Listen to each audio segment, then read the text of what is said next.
তারা সুন্দরী সম্পর্কে কেউ কিছু জানেন না, আর সেই না জানাটাকেই তো আমি জানাতে চাইছি। আমি একটা আমার মতন করে একটা লিপিবদ্ধ করতে চাইছি তার জীবনটা। কেন, যে পেশাদার যে কজন অভিনেত্রী ছিলেন, মানে অন্যতম ভার্সেটাইল অভিনেত্রী ছিলেন এই তারা সুন্দরী, তার সম্পর্কে কেউ কিছু জানেই না।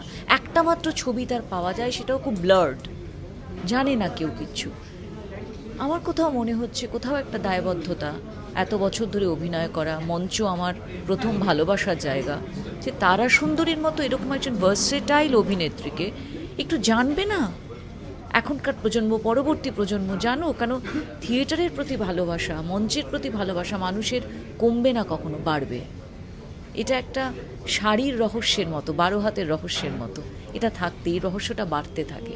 তারা সুন্দরী সেই জায়গা থেকে তৈরি করা।